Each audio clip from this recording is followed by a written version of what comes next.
The stagecoach rattled into Austin, Texas on a blistering July afternoon in 1878, carrying a young woman who had spent the last 3 days looking over her shoulder, certain that every shadow held the man who had made her last 5 years a living nightmare.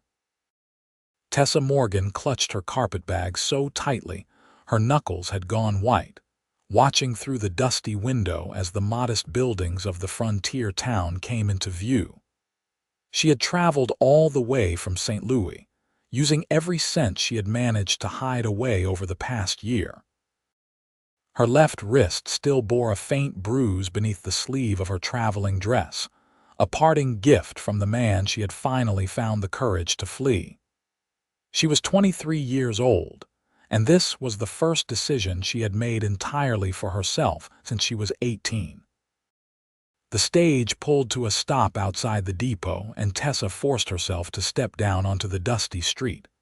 The Texas heat hit her like a wall, so different from Missouri's humid warmth.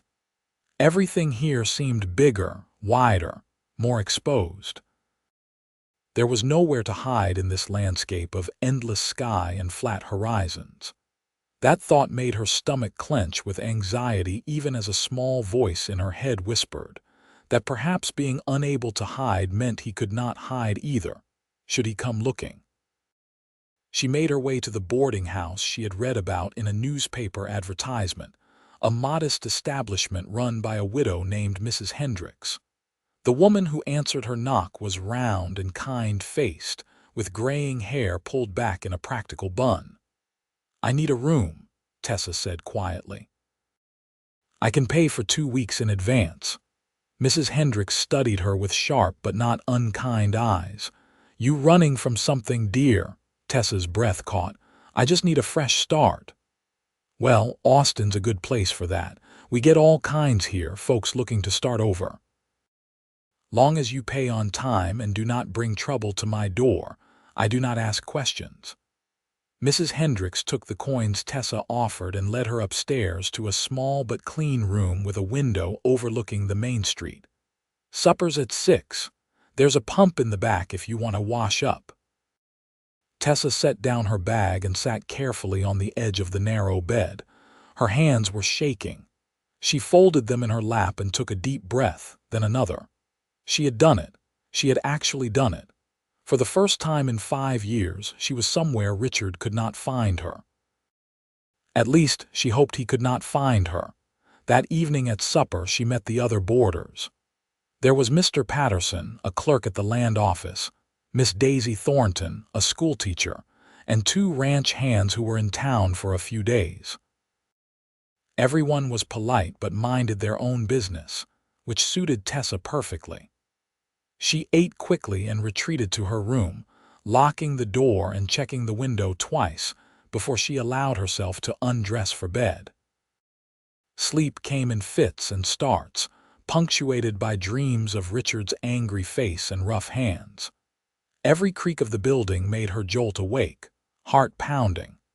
By the time dawn light filtered through her window, she felt more exhausted than she had the night before.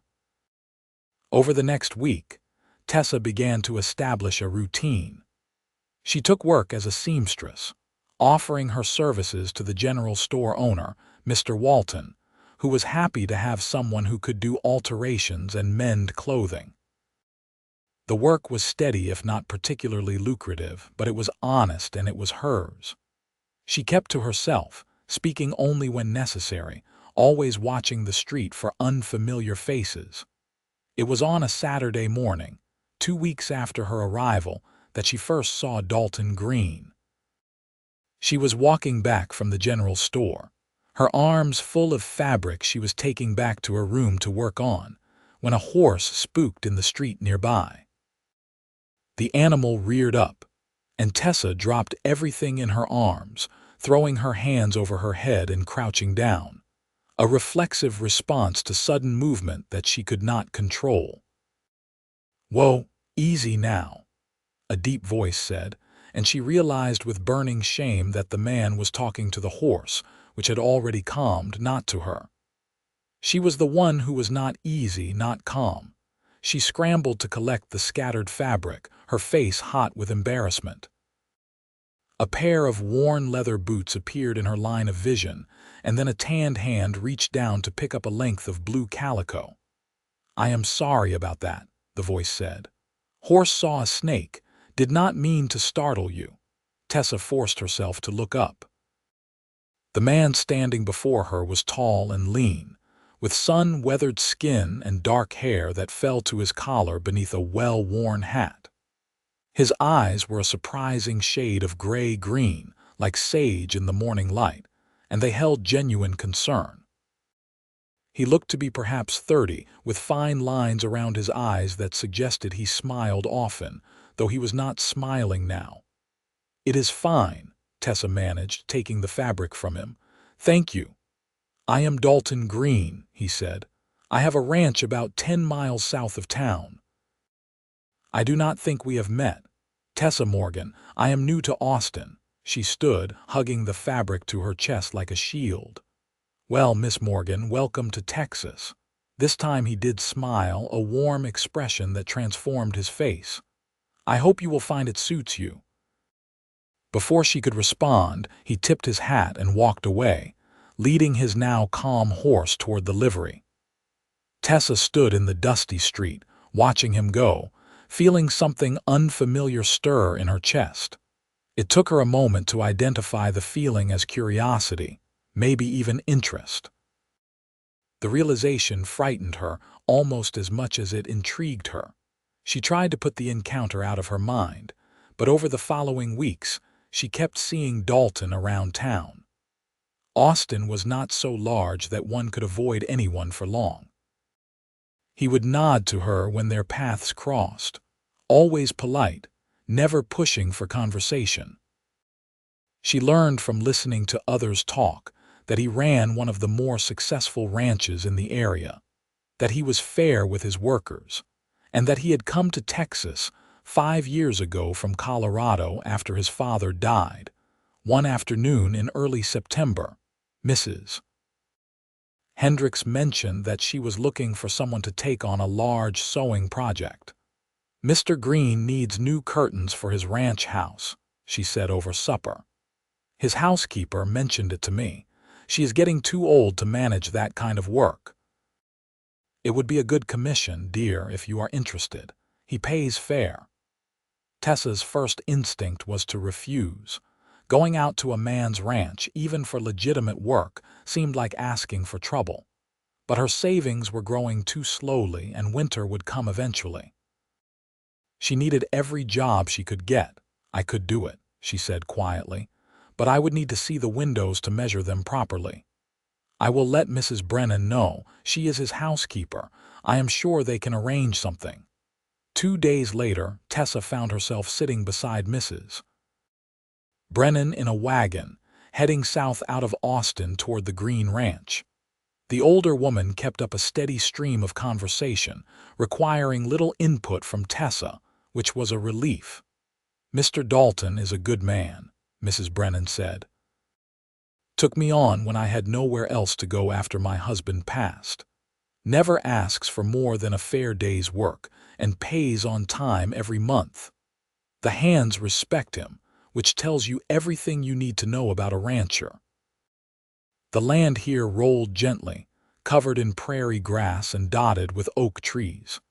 Cattle grazed in the distance, red and white shapes against the golden landscape. As they crested a low rise, Tessa saw the ranch house ahead. It was not a grand structure, but it was solid and well-maintained.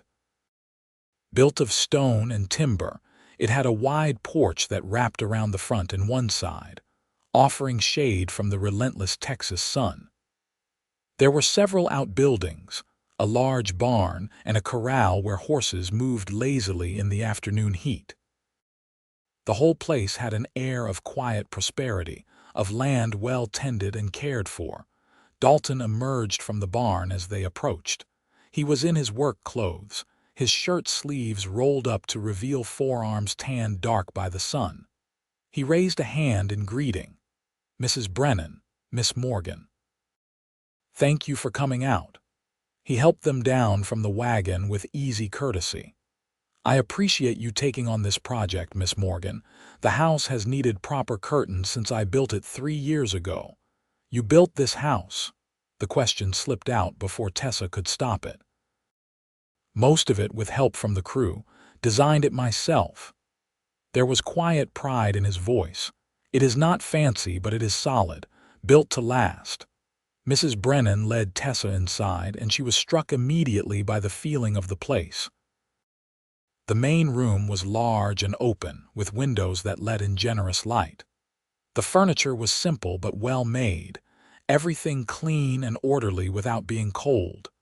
It felt lived in, comfortable. It felt, though she barely dared think it, safe. They spent the next hour measuring windows. Dalton had gone back to his work, leaving them to it.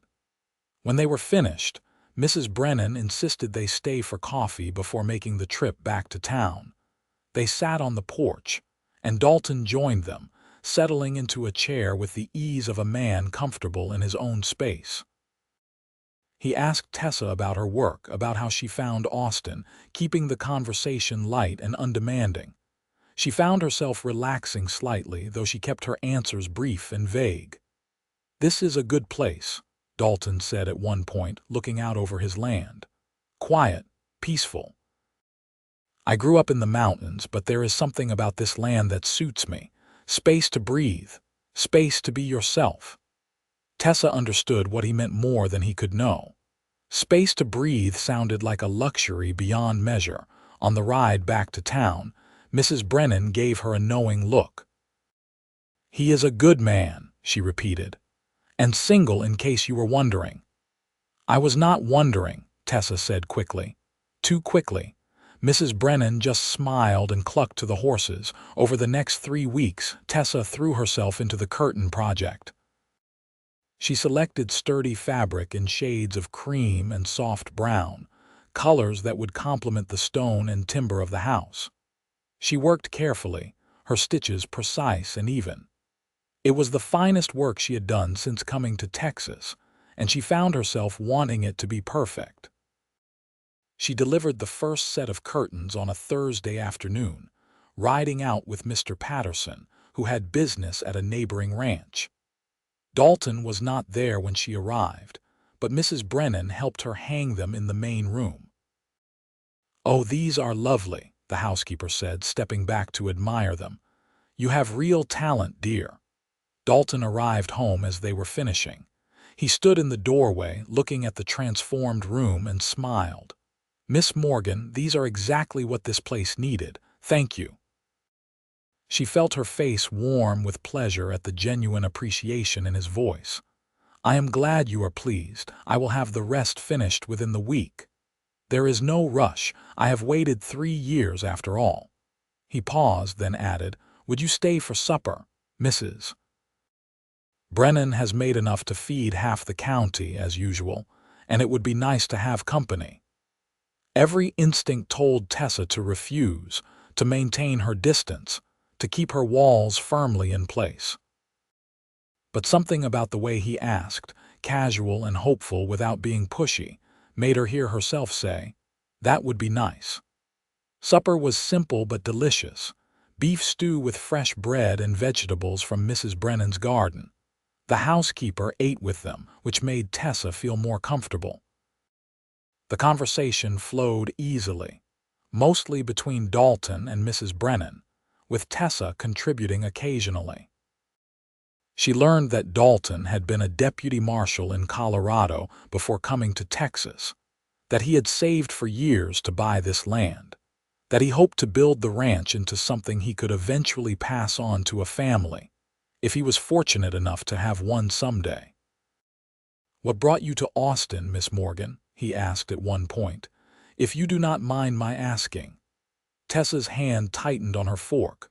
"I needed a change, a fresh start." He nodded, not pressing further, and she felt a wave of gratitude for his discretion.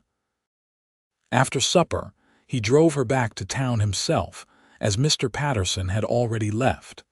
The sun was setting, painting the sky in shades of orange and pink. They rode in comfortable silence for a while before Dalton spoke. "I know what it looks like when someone is running from something," he said quietly. "I spent enough years as a lawman to recognize the signs. I want you to know that whatever you are running from, it has no place on my land, and I do not need to know the details unless you want to share them." Tessa felt her throat tighten.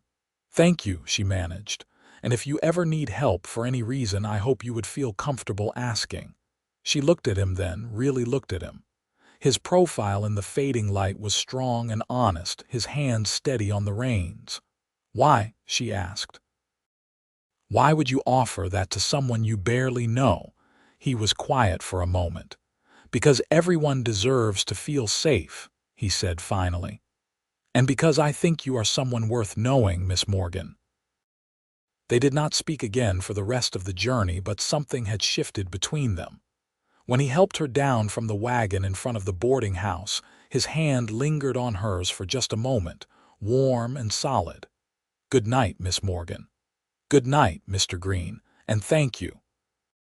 She watched him drive away, then went inside, her heart doing strange things in her chest.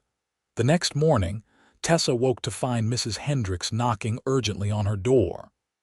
"There is a man downstairs asking for you," the landlady said, her face creased with concern. "Says he is your brother, but something about him does not sit right with me." Tessa's blood ran cold. Richard. Somehow he had found her. She forced herself to breathe, to think. What does he look like? Tall, dark-haired, well-dressed. Handsome enough, I suppose, but his eyes are mean. "I told him you were not available, but he is insistent." "Please," Tessa whispered, gripping Mrs. Hendricks's arm. "Please do not tell him I am here. He is not my brother. He is the man I ran from. He hurt me, Mrs. Hendricks. He will hurt me again if he finds me." The landlady's face hardened. "Then he will not find you under my roof. You stay here and stay quiet. I will send him away." Tessa pressed her ear to the door, listening to Mrs. Hendricks go downstairs. She heard the murmur of voices, Richard's rising in anger, Mrs. Hendricks's firm and unyielding. Then the front door slammed and footsteps came back up the stairs. "He is gone for now," Mrs. Hendricks said, "but I do not think he believed me. You should not stay here tonight. You have somewhere safe to go." Tessa shook her head, panic rising in her throat. "I have nowhere. I know no one here except you and the people from the store." Mrs. Hendricks thought for a moment. "What about Mr. Greene? He seemed like a decent man, and his ranch is far enough out of town." "I cannot ask him that. I barely know him. Dear, you need help, and you need it now. From what I have heard of Dalton Greene, he is exactly the kind of man who would offer it. At the very least, let me send word to him." Before Tessa could protest further, Mrs. Hendricks was gone. She returned 20 minutes later with one of the ranch hands who boarded in town. "Tommy here works for Mr. Greene. He is going to take you out to the ranch right now. We will pack your things later, but for now, you just need to be somewhere that man cannot find you." Tessa wanted to argue, to insist she could handle this herself, but fear had stripped away her pride. She grabbed her carpetbag, threw in a few essential items, and followed Tommy down the back stairs and out through the kitchen. They took a roundabout route out of town, Tommy keeping a watchful eye on their surroundings. "Mr. Dalton will sort this," he said confidently. "He does not take kindly to men who hurt women. Saw him knock out a hand once for speaking ill of a lady in town. Near broke the fellow's jaw." Tessa did not know if that should comfort her or worry her, but at least it suggested Dalton would not simply hand her over to Richard. They arrived at the ranch just before noon. Dalton was working in the corral, training a young horse, but he stopped immediately when he saw them. His expression shifted from surprise to concern as he took in Tessa's pale face and the urgency in Tommy's posture. "What happened?" Tommy explained quickly while Tessa stood there, feeling small and foolish and terrified all at once. When the hand finished, Dalton's jaw was tight with anger, though his voice remained calm. "Miss Morgan, you are welcome to stay here as long as you need. No one will hurt you on my land." He turned to Tommy. "Ride back to town. Tell Mrs. Hendricks to gather Miss Morgan's things and bring them out here, and tell Sheriff Martinez what has happened. I want him to know there is a man in town making threats." "Yes, sir." Tommy rode off immediately. Dalton led Tessa to the house, calling for Mrs. Brennan. The housekeeper took one look at Tessa's face and immediately took charge, settling her in a chair in the kitchen with a cup of hot tea despite the warm day. "You are safe here," Mrs. Brennan said firmly. "Mr. Dalton will not let anyone harm you." Dalton had stepped back out onto the porch, and Tessa could see him through the window, speaking to several of his ranch hands. They all nodded, their faces serious, then dispersed to various parts of the property. He came back inside and pulled up a chair across from her. "I have men watching the road," he said. "If your husband comes here—" "He is not my husband," Tessa interrupted, her voice stronger than she expected. "I was engaged to him, but I left before the wedding. He thinks he owns me anyway." Dalton's expression darkened. "He has no claim on you, the law is clear on that. The law did not stop him from hurting me for 5 years. The words came out bitter and tired. "The law will stop him here. Sheriff Martinez is a good man. He will not take kindly to someone threatening women in his town." Dalton leaned forward, his voice gentle. "Miss Morgan, Tessa, I meant what I said. You are safe here. I give you my word." She looked into his eyes and saw only honesty and determination. "Why are you doing this? You do not know me. I am nothing to you. You are someone who needs help. That is enough." He paused, then added more softly, "And you are not nothing to me. I have thought about you quite a bit since we met, if I am being honest." Tessa felt tears sting her eyes. She blinked them back. "I do not know how to repay you for this kindness. I am not asking for repayment. I am offering you safety because it is the right thing to do." He stood. "Mrs. Brennan will show you to a room. Please make yourself comfortable. This house is yours for as long as you need it. The room Mrs. Brennan led her to was at the back of the house, small but bright, with windows that looked out over the prairie. There was a bed with a colorful quilt, a dresser, and a washstand. It was simple and clean and felt like the most luxurious accommodation Tessa had ever had. "The door has a good lock," Mrs. Brennan said, showing her. "And Mr. Dalton's room is at the other end of the house. He wanted you to know that so you would feel comfortable."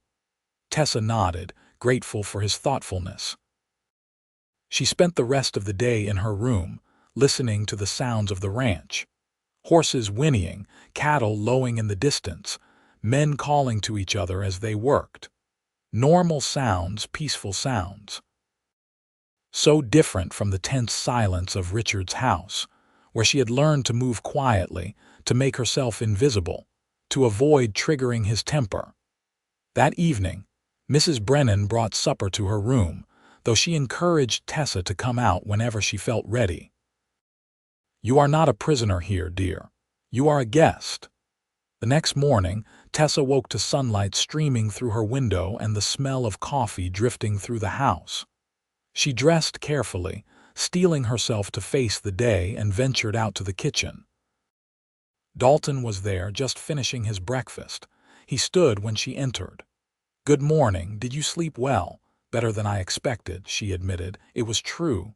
She had woken only twice instead of her usual dozens of times. "I am glad to hear it. Mrs. Hendricks sent your things out yesterday evening. They are in your room." He poured her a cup of coffee and set it on the table. "Tessa, I want to talk to you about what happens next if you are up for it." She sat down, wrapping her hands around the warm cup. "All right. I spoke with Sheriff Martinez yesterday. He is going to have a conversation with your friend from St. Louis. Make it clear that you are under protection here and that any harassment will not be tolerated. But I need to know what you want." If you want me to buy you a ticket somewhere else, I will. If you want to stay in Austin but need help finding a new place, I can arrange that. Or you can stay here for as long as you like. I am offering that not out of pity, but because I think you deserve a place where you can feel safe while you figure out your next steps." Tessa stared down at her coffee. A month ago, she would have run again. That was what she knew how to do, but running had not solved anything. She was tired of being afraid, tired of looking over her shoulder, tired of letting Richard control her life even in his absence. "I would like to stay," she said quietly. "For a while at least, if you truly mean it, I mean it." There was no hesitation in his voice. "Then I will stay. And I will work. I can cook, clean, do mending. I will not be a burden." "You are not a burden. But if working makes you feel better, Mrs. Brennan can always use help, and I am sure we can find plenty of sewing projects around here." He smiled. "Cowboys are always ripping something." Despite everything, Tessa felt herself smile back. "Thank you, Dalton." "You are welcome, Tessa." Over the following weeks, Tessa settled into life on the ranch. She helped Mrs. Brennan with cooking and cleaning, mended clothes for the ranch hands, and slowly began to relax. The work was honest and straightforward, with no hidden expectations or sudden rages. When she made a mistake, which she did occasionally, Mrs. Brennan simply showed her the right way to do something. No one yelled. No one threw things. No one made her feel worthless. Dalton was kind without being overbearing. He checked in with her daily but respected her space. He told her where he would be working each day, so she would not be startled if she saw him around the property. He introduced her to his horses, showed her the safest paths around the ranch, and always knocked before entering a room, even in his own house. "I want you to feel like this is your home," he told her one evening as they sat on the porch after supper. "Not just a place you are hiding." "I do not know what home feels like," Tessa admitted. "My parents died when I was 17. I went to live with my aunt, but she died within the year. That is when I met Richard. He seemed kind at first, attentive. By the time I realized what he really was, I was trapped. No family, no money, no way out." "How did you finally leave?" "I saved every penny I could hide. When he went on a business trip, I packed one bag and ran. I do not think he expected me to actually do it. He always said I was too weak, too helpless to survive without him." She looked out at the darkening prairie. Maybe he was right. He was wrong. Dalton's voice was firm. "You traveled halfway across the country alone. You found work, established yourself in a new town. You survived him, Tessa. That takes more strength than he could ever understand." She turned to look at him. In the fading light, his face was serious and open. "You barely know me. How can you be so certain?" "Because I see you. I see how hard you work, how kind you are to Mrs. Brennan, how brave you were to come here even though you were terrified. I see your strength, even if you cannot see it yourself yet." Something shifted in Tessa's chest, like a door opening that she had kept locked for years. "I have never felt safe," she said quietly. "Not since my parents died." Every day with Richard was like walking on eggshells, never knowing what would set him off. Even now, knowing he is in Austin, I keep waiting for something terrible to happen. Dalton was quiet for a long moment. "What would it take for you to feel safe?" She shook her head. "I do not know if I can. Fear is all I have known for so long." "Then I will build you a home where fear cannot enter." He said it simply, like a promise, like a vow. Tessa felt tears slip down her cheeks. "You cannot promise that. No one can control everything." "No, but I can control what happens on this land, in this house. I can make sure you have locks on your doors and people watching out for you. I can teach you to ride and to shoot, so you never feel helpless again. I can show you every day that you matter, that you are valued, that you deserve gentleness and respect." He reached over and carefully took her hand. I can do all of that if you will let me. Why? She whispered. Why would you do all of that for me? Because I care about you, Tessa. I have from almost the first moment I met you. I know this is not the right time and I am not asking for anything from you, but I need you to know that you are not alone anymore. She looked down at their joined hands, his calloused and strong, her smaller but no longer trembling. I do not know how to let myself care about someone again. I do not know if I can. You do not have to decide anything right now. Just stay. Let yourself heal. The rest will come in time or it will not. Either way, you have a home here for as long as you want it. That night, lying in her bed with the windows open to the cool prairie air, Tessa thought about what Dalton had said. A home where fear could not enter. It seemed impossible, like a fairy tale. But then again, a month ago, the idea of leaving Richard had seemed impossible too. The next morning, she asked Dalton to teach her to ride. He looked surprised but pleased. It will take time, he warned, and probably a few bruises. I have had worse, she said, and meant it. He started her on the gentlest horse, a mare named Daisy who had the patience of a saint.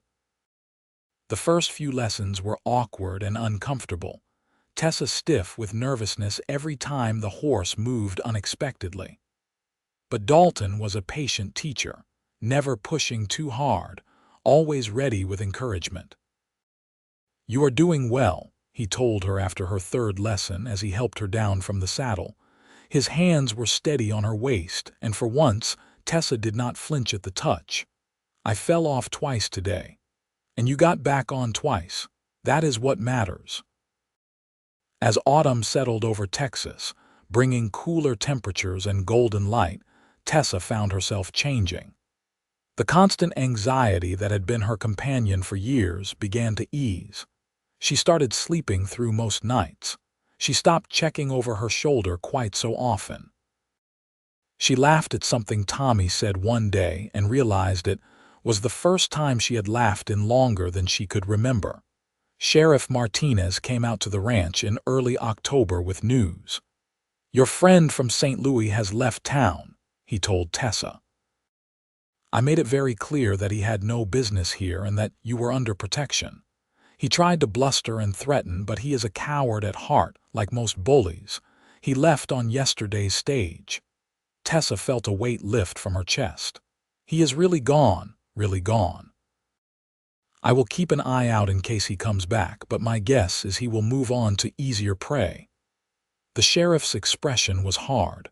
Men like that do not like it when their victims fight back. After he left, Tessa walked out to the corral where Dalton was working. Did you hear? He nodded, his eyes searching her face. How do you feel, free? She said wonderingly. For the first time in 5 years I feel free. Dalton smiled, and it was like the sun coming out. I am glad, Tessa, so very glad. She walked closer to him, a boldness rising in her that she had not felt in years. You said you cared about me. His expression grew cautious. I do. I did not say it then, but I care about you too. I have for weeks now. I was just too scared to admit it, even to myself. And now? His voice was careful, hopeful. Now I am still scared, but I am learning that being scared does not have to stop me from living. She took a deep breath. You have given me so much, Dalton. Safety, kindness, a home. You have shown me that not all men are like Richard. You have been patient and gentle and good, and I do not know how to thank you for that. I do not need thanks. Having you here, seeing you heal and grow stronger, that is more than enough. What if I want to give you more than thanks? She was blushing now, but she forced herself to hold his gaze. What if I want to see where this could go between us? Dalton took her hands carefully. Then I would be the happiest man in Texas. But Tessa, I need you to be sure. I do not want you to feel obligated because of what I have done. I do not want gratitude confused with affection. It is not gratitude, she said it firmly. I know the difference. I have spent enough time being afraid of a man. Now I want to spend time learning to love one. He drew in a sharp breath. Tessa, I am not saying I am there yet, she clarified quickly, but I would like to try, if you are willing to be patient with me. I would wait forever if that was what you needed. He raised one of her hands to his lips and kissed it gently. We will go as slowly as you want. And if you ever change your mind, you still have a home here. That does not change. I know, she said softly. That is how I know this is real. They began courting in the old-fashioned sense.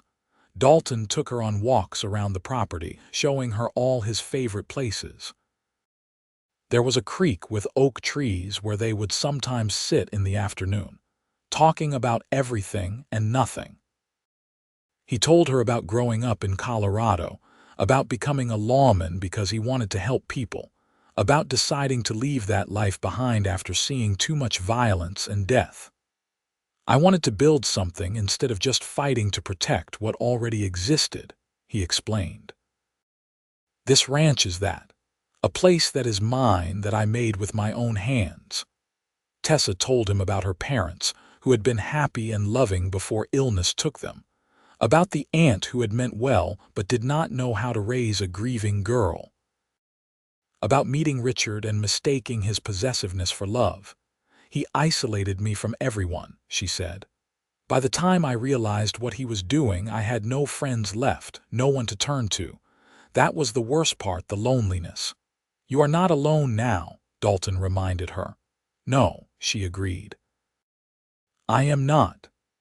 As the weeks passed, Tessa found herself falling in love with Dalton, though she was cautious about saying the words aloud. She saw it in the way he always made sure there was coffee ready in the morning, the way he remembered she liked wildflowers and would sometimes leave a small bouquet on the kitchen table, the way he taught her to shoot and never made her feel foolish when she missed the target. She saw it in his steadiness, his reliability, the way he always did what he said he would do. One evening in late November, they were sitting on the porch together, wrapped in blankets against the cooling air. Dalton had his arm around her shoulders, and she was leaning against him, comfortable in a way she never thought she would be with a man's touch. I have been thinking, Dalton said quietly, about the future. Tessa's heart rate picked up, but with anticipation rather than fear. What about it? I built this house to be a home. I designed it with a family in mind, even though I was alone at the time. I always hoped that someday I would find someone to share it with. He paused. I think I have found her. Tessa turned to look at him. Dalton. I am not proposing, he said quickly. Not yet. I know it is too soon, and I know you need more time, but I want you to know my intentions. I am courting you because I love you, Tessa. I love your strength and your kindness and your determination to heal. I love the way you have made this house feel like a real home. I love how you gentle the horses and tease Tommy and help Mrs. Brennan in the kitchen. I love everything about you, and I want to spend the rest of my life showing you what real love looks like. Tears were streaming down Tessa's face now. I love you too, she whispered. I was so afraid to say it, but I do. I love you, Dalton. He kissed her then, gently and thoroughly, and Tessa felt something inside her finally relax completely. This was what it was supposed to feel like. Safe and cherished and wanted, not for what she could give, but simply for who she was. When they finally pulled apart, both breathing hard, Dalton rested his forehead against hers. When you are ready, I will ask you properly. Until then, I am content just being with you. Soon, Tessa promised. Ask me soon. Winter came to Texas in fits and starts, cold days mixed with surprisingly warm ones. Tessa continued to grow stronger and more confident. She became an accomplished rider, often going out with Dalton to check on the herd. She learned to shoot well enough that he trusted her with a rifle. She took over more of the ranch accounts, discovering she had a head for figures. She was becoming not just a resident of the ranch, but a partner in running it. The ranch hands had accepted her completely. They brought their mending to her and invited her to their evening gatherings by the bunkhouse fire. Tommy taught her to play cards, though she suspected he let her win more often than he should. She felt like part of a real family, for the first time since her parents died. Christmas came, and Dalton gave her a beautiful saddle with her initials tooled into the leather. "For the finest rider in Texas," he said with a grin. She gave him a shirt she had made, embroidered with a subtle pattern around the collar and cuffs. He wore it every Sunday after that. On a clear day in early January 1879, Dalton took Tessa out to the creek. The oak trees were bare, but the sky was a brilliant blue, and the winter sun was warm on their faces. He helped her dismount, then got down on one knee. "Tessa Morgan, I have spent the last 6 months watching you transform from a frightened woman into the strongest, bravest person I know. You have made my house into a home and my life into something more meaningful than I could have imagined. I love you with everything I am, and I want to spend the rest of my days making sure you never have reason to doubt that love. Will you marry me?" He held out a ring, simple gold with a small diamond that caught the light. Tessa looked down at him, this good man who had taken her in when she was desperate and afraid, who had never asked for anything in return, who had been patient and kind and true. She thought about the woman she had been 6 months ago, unable to imagine a future that did not include fear. And then she thought about the woman she was now, strong and capable and loved. "Yes," she said, her voice clear and certain. "Yes, I will marry you." He slipped the ring on her finger, then stood and swept her into his arms, spinning her around while she laughed. When he set her down, he kissed her with a passion that made her knees weak, and she kissed him back with all the love and trust and hope she had rebuilt inside herself.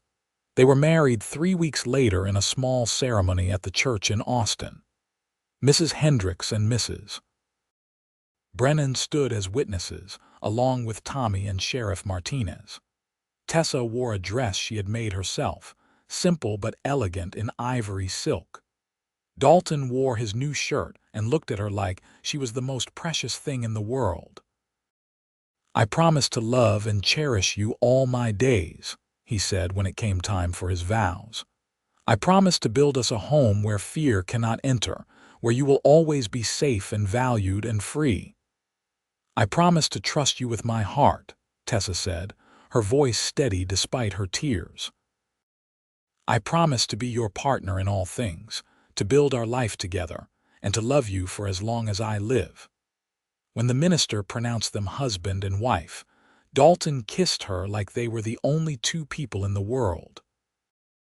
The first night in their shared room, Dalton was careful and gentle, constantly checking that she was comfortable, that she wanted to continue. Tessa had been nervous, memories of Richard's rough, selfish touch making her tense. But Dalton was nothing like Richard. He was patient and tender, making her pleasure his priority, teaching her that intimacy could be beautiful rather than something to be endured. Afterward, lying in his arms in the dark, Tessa marveled at how different her life had become. "I never thought I could have this," she whispered. "Real love, real safety, a real home. You have all of that now," Dalton said, pressing a kiss to her forehead. "And you will have it for the rest of our lives. I promise you that, Tessa." Spring came early that year, covering the prairie in wildflowers. Tessa spent her days working alongside her husband, managing the household and helping with the ranch. She discovered she was good at training horses and took over much of that work. Dalton would watch her from across the corral, pride evident in his expression. "You are a natural rancher's wife," Mrs. Brennan said one day as they prepared dinner together. "I never imagined I could be any kind of wife," Tessa admitted. "But I think you are right. This life suits me." In June, Tessa realized her monthly courses were late. She waited another week before saying anything, afraid to hope, but when the sickness started each morning, she knew. She told Dalton one evening after supper, nervous about his reaction, his face lit up like sunrise. "Truly, we are going to have a baby in late winter, I think. February, maybe March." He picked her up and spun her around, laughing.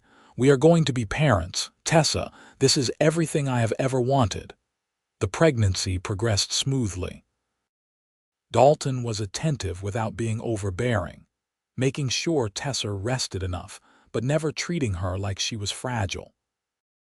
As her belly grew, he would talk to the baby in the evenings, telling stories about the ranch and promising to teach his son or daughter to ride as soon as they were old enough. "What if I am not a good mother?" Tessa worried one night. "What if I cannot give our child what they need?" "You will be a wonderful mother," Dalton assured her. "You are kind and strong and full of love. Our child will be blessed to have you." As winter returned, Tessa prepared for the baby's arrival. She made tiny clothes and blankets, Mrs. Brennan helping with advice and stories from when her own children were young. Dalton built a beautiful cradle from oak wood, sanding it until it was smooth as silk. On a cold night in late February, Tessa went into labor. Mrs.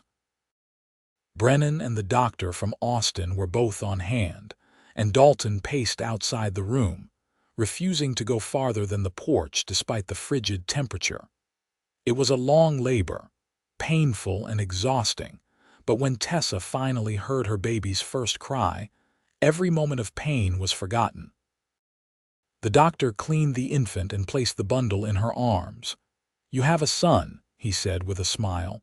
Tessa looked down at the tiny red face, the shock of dark hair, the perfect little fingers grasping at air. Her son. Hers and Dalton's. She felt her heart expand with a love so fierce it almost hurt. Dalton came in then, his face anxious until he saw them both. "Tessa, we have a son," she said softly. "Come meet your boy." He crossed the room in 3 strides and sat carefully on the edge of the bed. Tessa transferred the baby into his arms, watching as her husband looked down at their child with wonder. "He is perfect," Dalton whispered. "Absolutely perfect. What should we name him?" They had discussed names for months, unable to decide. But looking at her son's face, Tessa suddenly knew. "James, after my father, James Greene." Dalton tested the name. "It is perfect. He is perfect. You are perfect." He leaned over and kissed her gently. "Thank you for this gift, Tessa. Thank you for trusting me, for building this life with me." "Thank you for giving me a reason to trust again," she replied, tears in her eyes.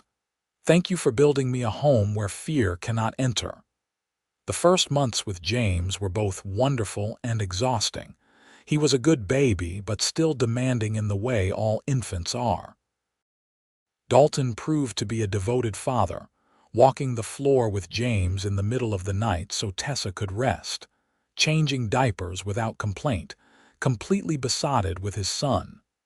As spring arrived again, just over a year since their wedding, Tessa reflected on how much her life had changed. She had come to Austin broken and terrified, unable to imagine a future beyond survival. Now she had a husband who loved her, a son who depended on her, a home that was truly hers and work that fulfilled her. She had built friendships, found purpose, and discovered strength she never knew she possessed. One afternoon, she stood on the porch holding James, watching Dalton work with a young horse in the corral.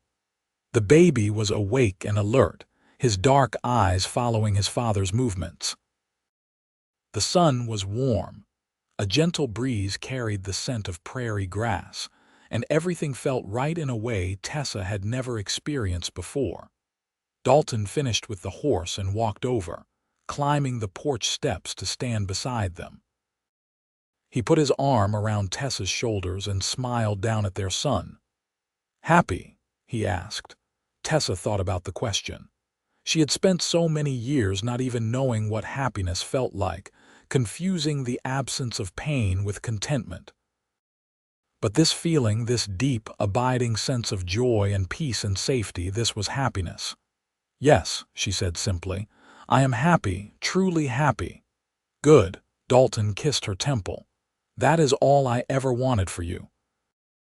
They stood there together, the three of them, and Tessa felt something she had thought lost forever.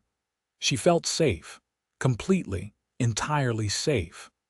Dalton had kept his promise. He had built her a home where fear could not enter, a place of love and trust and belonging.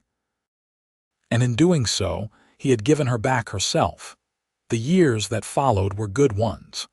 The ranch prospered under their joint management. James grew into a bright, energetic boy with his mother's determination and his father's steady temperament. When he was 3, Tessa gave birth to a daughter they named Sarah, who had red hair like her father's mother and a fierce spirit that made them both laugh. 2 years after that came another son, Daniel, who was quieter than his siblings but just as loved. Tessa never completely forgot the fear she had lived with for so long. There were still occasional nightmares, still moments when a sudden loud noise would make her flinch.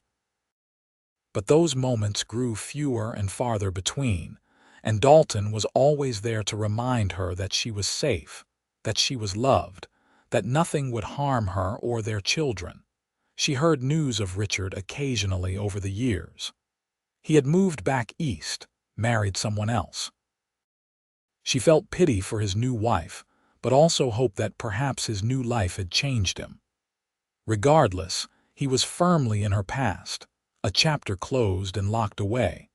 As their 10th wedding anniversary approached, Dalton surprised her by taking her back to the creek where he had proposed. The oak trees were full and green now, and the water flowed gently over smooth stones. "I wanted to bring you here," he said, "to remind us both of where we started." "I remember," Tessa said, taking his hand. "You asked me to marry you and I said yes, and it was the best decision I ever made. I told you I would build you a home where fear could not enter. Do you feel I kept that promise?" Tessa looked at her husband, this good man who had saved her in every way a person could be saved. She thought about their children playing safely in their yard, about the ranch hands who had become like family, about Mrs. Brennan, who was now more grandmother than housekeeper to their children. She thought about waking up every morning without dread, about going to bed every night feeling secure, about the life they had built together. "You kept every promise you ever made to me," she said softly. "You built me a home, yes, but more than that, you taught me how to be unafraid. You showed me that love does not have to hurt, that home can be a sanctuary instead of a prison. You gave me back my life, Dalton, and then you filled it with more joy than I ever imagined possible. You did the same for me," he said. "I built this ranch thinking I was building my future, but it was just land and buildings until you came. You made it a home. You made it matter." They stood by the creek, holding each other, and Tessa marveled at the journey that had brought her here. She had been so broken, so certain that peace was impossible. But Dalton had proven her wrong. He had built her a home where fear could not enter, and in doing so, he had given her everything she needed to rebuild herself. The sun was setting as they rode back to the ranch house, painting the sky in shades of gold and crimson. They could see their children playing in the yard, Mrs. Brennan watching over them from the porch. Smoke curled from the chimney, promising warmth and supper. The cattle grazed peacefully in the pasture, and everything was as it should be. Dalton helped Tessa down from her horse, and she stood for a moment, taking it all in. This ranch, this home, this family. Everything she had never thought she could have. "I love you," she told Dalton, looking into his eyes. "For this, for everything, for always." "I love you too," he replied, pulling her close, "for as long as I live and beyond." They walked toward the house together, toward their children and their life. Tessa had come to Texas running from fear, but she had found so much more than just escape. She had found herself, her strength, her purpose. And most importantly, she had found love in its truest form, with a man who had built her a sanctuary not just in wood and stone, but in trust and tenderness and unwavering devotion. The fear that had once defined her was gone, replaced by hope and joy and the absolute certainty that she was exactly where she belonged. Dalton had kept his promise. He had built her a home where fear could not enter, and in doing so, he had given her the greatest gift of all, the freedom to truly live. As they reached the porch and their children ran to greet them, Tessa smiled. This was what happiness looked like. This was what safety felt like. This was home, and it was more beautiful than she had ever dared to dream.